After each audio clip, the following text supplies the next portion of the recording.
L'invité politique sur Radio Classique et Public Sénat. Mon Dieu, mon cher Michel Sapin, comme les sujets sont nombreux ce matin, alors on va commencer par la lecture du Parisien, c'est assez simple. Le rapport choc donc de l'inspection des finances sur les gaspillages de l'État, des milliards, alors on prend, il n'y a même pas la liste, hein, la liste de toutes les agences para-étatiques qui absorbent des crédits et qui évidemment intègrent des salaires. Est-ce que vous allez regarder ça, puisque tout le monde cherche de l'argent actuellement, vous évidemment toute l'équipe qui dirige l'économie, c'est-à-dire Moscovici et Cahuzac, avec beaucoup de précision? Évidemment, il faut regarder tous les travaux de cette nature. D'ailleurs, qu'est-ce qui démontre ce travail? Que ceux qui nous disaient on n'arrête pas de diminuer les fonctionnaires d'un côté, n'arrêtaient pas d'augmenter le nombre des agents de ces fameuses agences de l'État, qui sont pas l'administration directement, mais qui vivent uniquement par des subventions de l'État. Comme quoi, vous voyez, il suffit pas d'avoir un discours qui apparaît ferme d'un côté, si c'est pour être totalement laxiste de l'autre. Il faut être sérieux sur l'ensemble des sujets qui concernent l'argent public. Il y a beaucoup d'institutions qui ne sont pas les institutions qui proviennent de l'ancien pouvoir. Il y a de l'argent à récupérer partout. Évidemment, mais je regardais les chiffres rapidement ce matin.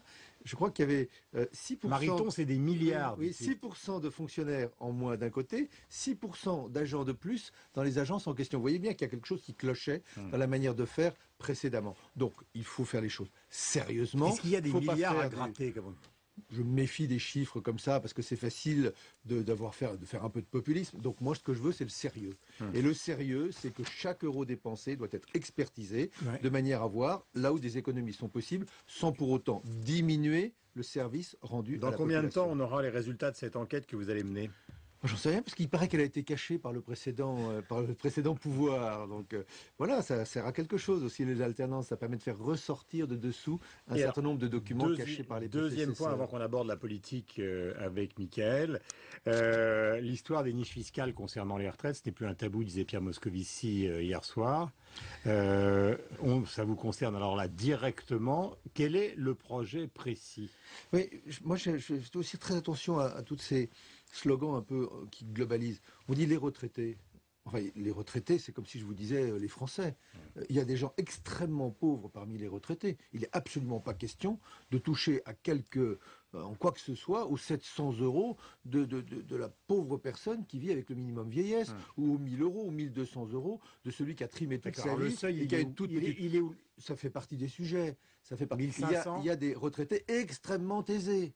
Extrêmement aisés. Il y a plein de retraités qui gagnent beaucoup plus que des gens qui sont en activité. Donc pour cela, il paraît normal qu'il y ait des impositions qui soient de même nature que celles que payent des salariés aisés. C'est d'ailleurs ce qui va se passer par exemple avec la surtaxe de 75% sur les revenus. Eh bien ça sera aussi sur les revenus des retraités qui gagnent plus d'un million, parce qu'il y en a. Il faut bien qu'il y ait un seuil. Ne me cherchez pas à me faire dire un seuil. Ça fait partie du travail que nous faisons, qui est le travail de justice fiscale. La justice fiscale, elle concerne tout le monde et elle permet de faire la différence entre ceux qui méritent qu'il y ait de la solidarité nationale, l'ensemble des petits retraités, et ceux qui peuvent cotiser à la solidarité nationale, les plus grands des retraités. Les classes moyennes, c'est le grand argument de la droite. Ils vous attendent au tournant. Je suis en train de vous parler des retraités. Il y en a qui gagnent plus d'un million par an, d'un million d'euros par an. Comme il y a des salariés, ils sont pas très nombreux, qui gagnent plus d'un million d'euros. Ils seront tous les deux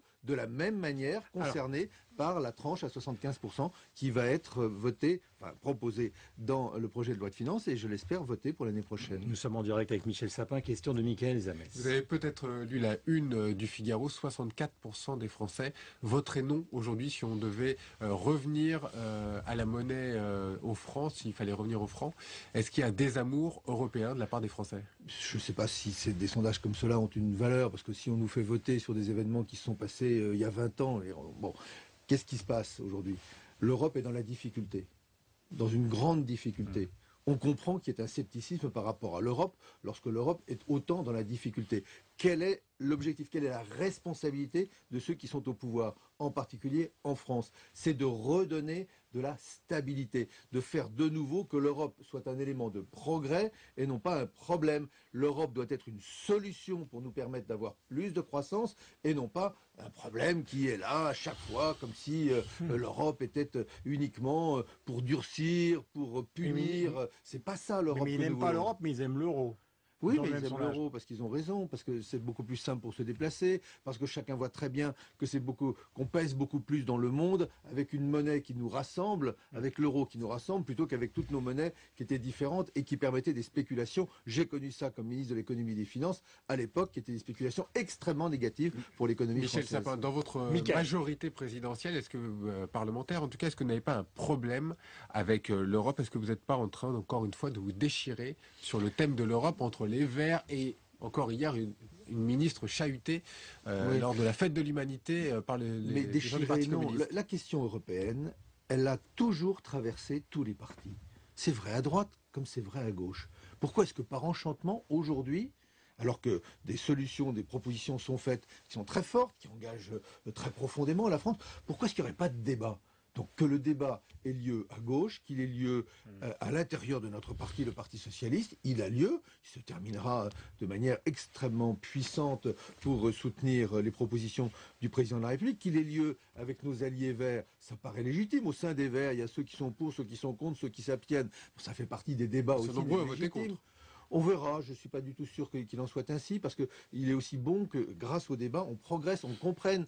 Certains disent, mais il est où le volet croissance de la renégociation faite par François Hollande? Mais ils vont le voir concrètement. C'est en train d'être discuté, c'est même en train d'être mis en œuvre au niveau européen. Donc au fur et à mesure que les jours passent, on s'aperçoit que les solutions qui ont été adoptées en juin dernier, grâce en particulier à François Hollande, sont des solutions qui vont avoir des effets concrets et positifs pour Mais la en France. dehors des Verts, justement, est-ce que vous diriez ce matin que pas une voix du Parti socialiste ne doit manquer pour le vote de ce traité? Je dis que pas une voix ne doit manquer, parce que je ne vois pas pourquoi ceux qui ont été élus grâce à leur soutien à François Hollande, qui a dit très clairement les choses sur ce point comme sur d'autres, pourraient manquer le jour venu à François Hollande et au gouvernement. Mais ensuite, on n'est pas là, on n'est pas des gendarmes qui allons Michel Sapin, est-il vrai qu'il y emprisonner, a- embastiller ceux qui, même pas le doigt d'une main, auraient une opinion inverse. Est-il vrai Mickaël. qu'il y a un accord avec l'aile gauche du PS? Ok, vous votez contre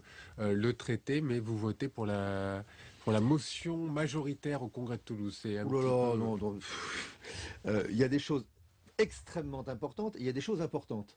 Les choses importantes, c'est qu'au sein du Parti socialiste, il y ait un rassemblement, qu'il y ait une unité, on est au pouvoir, on est là pour soutenir, on est là pour relayer, on est là aussi pour comprendre les Français et pour faire en sorte que les préoccupations des Français, par l'intermédiaire du Parti socialiste, soient portées vers le gouvernement. Et puis de l'autre côté, on construit l'Europe. Ça, c'est très très important. Si nous ne remettons pas de la stabilité, c'est en cours, on est en train de le faire, de remettre de la stabilité. Si nous ne remettons pas de la stabilité en Europe, il n'y aura pas de croissance. Donc, stabilité parce qu'on rassure, parce qu'il y a des systèmes de solidarité vis-à-vis des pays en difficulté, parce qu'on fait l'union bancaire. L'union bancaire, c'est le meilleur moyen pour maîtriser la finance. Il faut maîtriser la finance, disait François Hollande. Ça passe comment, maîtriser la finance? Un pays qui maîtrise ses banques? Non, ça lui coûte cher. C'est l'Europe qui va maîtriser l'ensemble des banques européennes. Ça, c'est quelque chose d'extrêmement puissant, d'extrêmement fort. Et c'est là-dessus, d'ailleurs, que nous comptons pour qu'il y ait un rebond de croissance dès l'année prochaine. J'ai plusieurs petites questions à vous poser dans le droit fil de tout cela. D'abord, puisqu'on en parlait avec Guillaume Tabar, Fillon, Copé, lequel non pas préférez-vous, mais lequel redoutez-vous? Écoutez, je ne vais pas faire trop d'ironie, vous en avez fait un tout petit peu s'agissant de Bertrand dans les minutes qui ont précédé. Ça nous est arrivé d'avoir des débats à l'intérieur de notre parti pour savoir qui était le meilleur. Donc je ne vais pas faire d'ironie sur les autres, mais je leur souhaite bonne chance. Il n'y en a pas un qui vous paraît le plus... Parce que c'est des adversaires politiques. Vous pensez que je vais faire le choix? Non. Mais je ne voudrais pas, en quelque pouvez sorte, réfléchir, défavoriser vous l'un ou pouvez réfléchir, l'autre. mais- Parce que si je devais choisir l'un ou l'autre, ce serait porté comme une croix par l'un ou l'autre. Enfin, qu'on sort d'une campagne électorale, vous pouvez réfléchir à, non pas à l'avenir de l'opposition, c'est pas votre rôle, mais de voir Non. quel est celui qui vous laissera. Chacun son boulot. L'opposition s'occupe d'elle-même, nous nous occupons des Français. Est-ce que c'est vrai qu'il y a à l'intérieur du gouvernement une sorte de quatuor, puisque nous sommes sur Radio Classique, j'ai beaucoup lu ça ce week-end avec Mickaël, qui serait formé de Vincent Payon, de Pierre Moscovici, d'Arnaud Montebourg et de Manuel Valls qui appellerait directement l'Élysée, vous voyez, je fais le geste, nous sommes aussi à la télévision, et qui court-circuiterait Jean-Marc Ayrault. Je ne pense pas. C'est toujours amusant ça. Qui téléphone directement Nous sommes des ministres sous l'autorité d'un Premier ministre. Si on doit prendre des images qui seraient des images d'ordre musical, l'orchestre, le chef d'orchestre. Parmi les éléments de cet François orchestre, Hollande qui les appelle. les personnes. Non, écoutez, François Hollande, c'est normal. C'est normal. Il parle aussi avec ses ministres et des ministres des sujets au moment où il convient d'orienter. Vous savez, il disait l'autre jour, il faut fixer le cap, il faut fixer le rythme. Ça n'existe pas. Pour fixer le cap comme il l'a fait, pour fixer le rythme comme il l'a fait, il faut aussi en discuter avec chacun des ministres concernés. Pardon de nous avoir interrompu. La bande des quatre n'existe pas. Méfiez-vous du terme de bande des quatre. Oui, ça leur a pas porté chance. D'accord. Dans l'histoire. Est-ce que vous trouvez normal que les salafistes manifestent à 200, 300 mètres de l'Élysée? Non, c'est d'ailleurs pour cela que cette manifestation non seulement n'a pas été autorisée, mais qu'elle a été réprimée. Et que aussi bien la police, qui en a arrêté, que la justice, qui poursuit, font aujourd'hui fermement leur travail. Et tant mieux. Vous craignez une poussée anti-islam en France? Ben je crains les deux.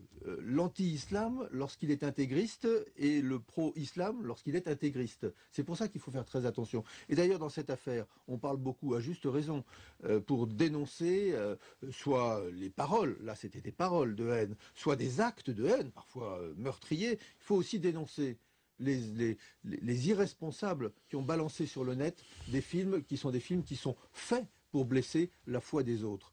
Oui, dans une société comme la nôtre, il faut être respectueux les uns des autres tout en respectant les lois. Jeff Bezos, le patron d'Amazon, on lui avait promis une Légion d'honneur qu'il n'aura pas car Amazon s'est installé au Luxembourg. Alors bon, il y a ce débat maintenant, il est sur la place publique. Mais concernant les très grandes entreprises, finalement, l'optimisation fiscale, c'est leur cas à toutes. Si on lit la liste, je l'ai parcourue dans le monde, et des sociétés nationales, françaises, etc., tout le monde participe de ce vaste mouvement. Tout à l'heure, vous disiez qu'il va falloir gérer la finance. Mais c'est fini, puisqu'il paraît que rien qu'en Belgique, il y a 200 sociétés internationales qui sont installées. Je ne sais pas si c'est fini ou si tout commence de ce point de vue-là. Parce que autant je pense qu'il est légitime que ce qui concerne l'imposition des personnes reste vraiment de la compétence de chacun des pays, autant il me paraît absolument indispensable qu'il y ait une harmonisation fiscale. On ne peut pas continuer comme ça, avec des pays qui ont la même monnaie, qui vont avoir le contrôle de leur banque, qui cherchent à mener des politiques budgétaires harmonisées, et il faut le faire, et qui par ailleurs se permettraient de faire du dumping fiscal. Et alors, il le disait, mais il ne l'a pas fait. Nous, notre enjeu, c'est de ne pas seulement dire, c'est aussi de faire. Vous allez expliquer à David Cameron qu'il faut faire ce qu'il n'a pas du tout David Cameron, il n'a pas la même monnaie que nous. Oui, d'accord, mais enfin, il est de l'autre côté de la Manche, il n'est pas très loin. Oui, il croit qu'il peut mettre des tapis rouges entre les deux. Ça marche dans les deux sens, les tapis rouges.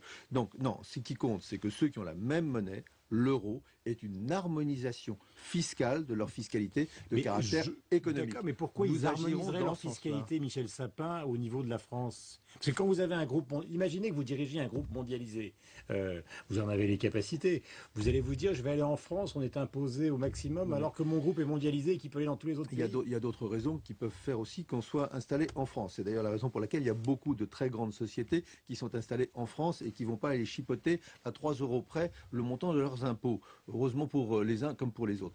Il n'empêche. Il y avait une situation, on l'a connue il y a quelques années. L'Irlande s'écroule. On vient au secours de l'Irlande.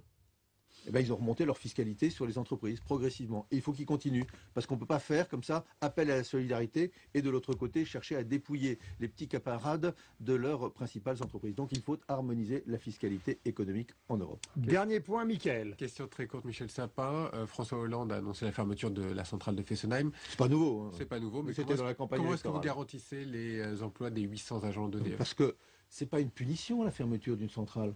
C'est la plus ancienne des centrales. Quand elle a ouvert, on savait qu'elle aurait une fin. Donc il y a un moment donné où toutes ces centrales ont une fin. Donc il n'y a rien d'extraordinaire de dire à un moment donné c'est la fin. Mais au moment où c'est la fin, il faut aussi se préoccuper, bien entendu, des emplois. Et donc il y a tous les emplois qui auront lieu sur le site parce qu'il faut démanteler cette grande installation, plus tous les autres emplois, en particulier autour des énergies nouvelles, les énergies renouvelables, elles sont Donc il y aura des emplois profondément... pour les 800 Bien agents entendu. d'EDF. Mais Confirmé ce matin. là, je crois qu'il y a une personnalité qui va être nommée dans les heures qui viennent pour justement travailler à cela, avec l'ensemble, avec EDF, avec tous ceux qui ont envie qu'il y ait une production d'énergie renouvelable. Vous savez combien il y a d'emplois en Allemagne autour des énergies renouvelables que nous n'avons pas en France? Les éoliennes en France, elles ne sont pas fabriquées en France, elles sont fabriquées en Espagne, en Allemagne, au Danemark. Est-ce que c'est normal d'avoir abandonné une filière aussi porteuse d'emplois? Voilà des directions qui sont des directions non pas de destruction d'emplois, mais de création d'emplois. Merci Michel Sapin d'être venu sur Merci. l'antenne de Radio Classique et de Public Sénat. Michael, on se retrouve évidemment demain, la suite Au revoir Guillaume. dans un instant, et bonne journée à vous deux.